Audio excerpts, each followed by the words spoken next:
Today I'm going to share with you my Mossberg 100 ATR 30-06 rifle. Been very pleased with this rifle. For the price I paid with it, I think the performance has been excellent. There are better rifles out there, but they usually cost 2 or 3 times as much as this rifle in front of you did. So I thought I'd take a moment and share with you this cost-effective option for hunting or target shooting. This isn't going to be a precision competition grade target rifle, but if you're just plinking or a shooter learning, or even as a backup hunting rifle, this is a great option.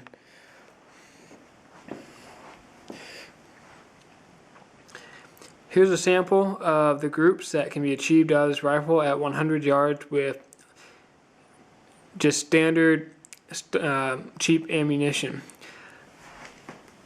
These shots were taken with this Remington ammunition. It's about $20 a box, pretty inexpensive for 30-06. This is the 180 grain. I also use 155 grain, and it does impact the position on the target that it hits, but the consistency does not seem to change. So this is the target I used when I was first sighting this rifle in. The first shots I took were to the upper right hand corner there. So you have about a 2x2 square of about 10 shots. You have 2 flyers, but overall pretty good performance. I made some quick adjustments. I quickly put 3 shots dead center. Those shots, I measured them out earlier, about 1.5 inches apart from each other. Maybe 1 3/4 if you're being heavy-handed, but under 2 MOA. I think with the better shooter you might be able to get 1 MOA, but I'm just showing you what my results were. I'm very pleased with that. That's perfectly acceptable for hunting or even a lot of target shooting. I'm also using a butt sleeve to hold ammunition. I did this because this is a rifle that only holds 4+1 and does not accept magazine boxes. It's just an internal fed magazine. So I needed something to add a little ammunition. This is not a stainless steel barrel. This rifle comes with a silver finish of some kind. I call it a marine grade finish. I've been pleased with it. It seems to wear well. I have not seen any signs of rust or of any kind on this rifle. One thing to note is there is no iron sights on the rear or the front of the rifle.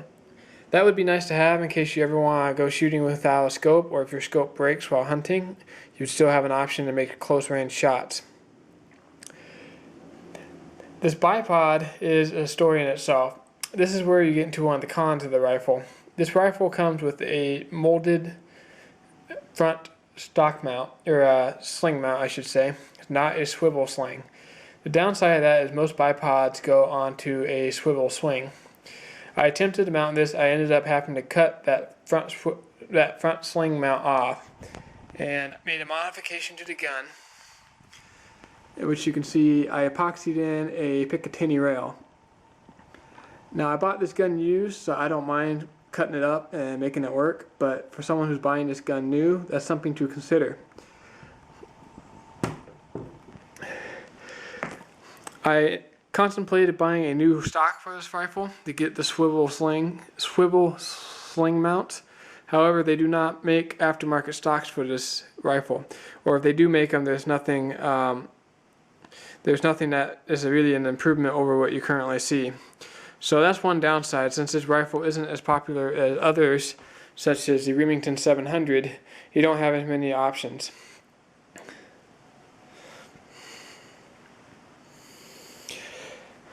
I'm going to go ahead and show you the trigger pull on this rifle. We're going to use a dummy round.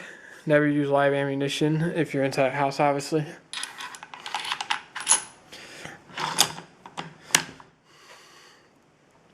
So the trigger on this rifle is a little stiff. Newer Mossberg ATR rifles have a lightning trigger. This is the older version that does not. I hear the lightning triggers are a big improvement. However, we do not have that. But it breaks crisply, even if it breaks a little stiff. And as you saw from my target earlier, I'm able to hold very good groups. You'll notice there's almost no creep in the trigger. It just simply breaks. So I'm happy with this trigger. It could be better, but for the price you're paying for the rifle, I think is adequate.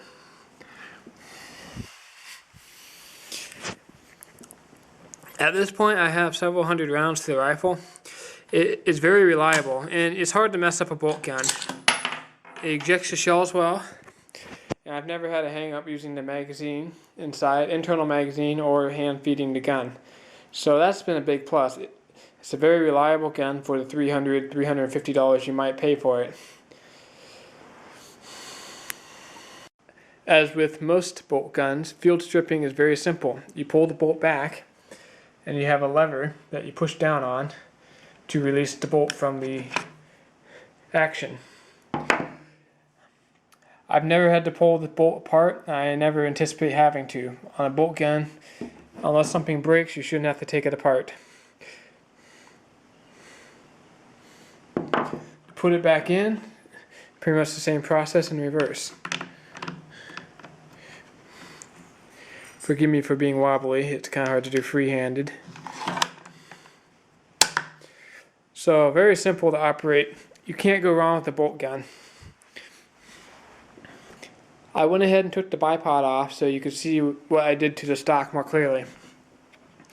In order to put the Picatinny rail onto this particular rifle, I had to literally cut the stock out and mount the rail straight in with epoxy. This is high grade epoxy. It works good, but it's not pretty. I should really paint the stock a black color. This rifle is using the NC Star scope. It's a 3 to 15 power scope with a lit reticle and mil dot crosshairs.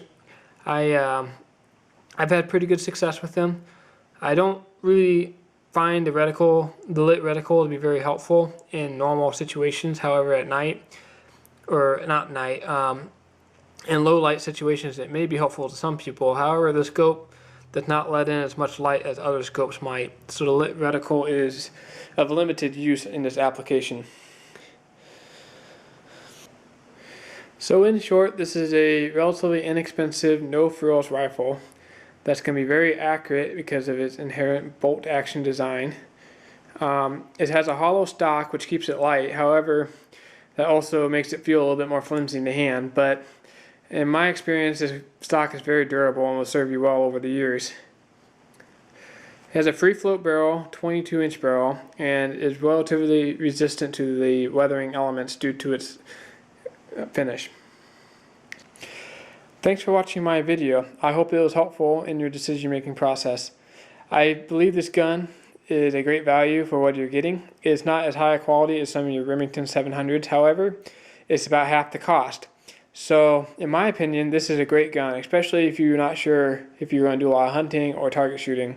This is a great quality gun. You won't be disappointed for the price you pay. And as you can see from the target, it's more than capable. At 100 yards, it'll do what you need to.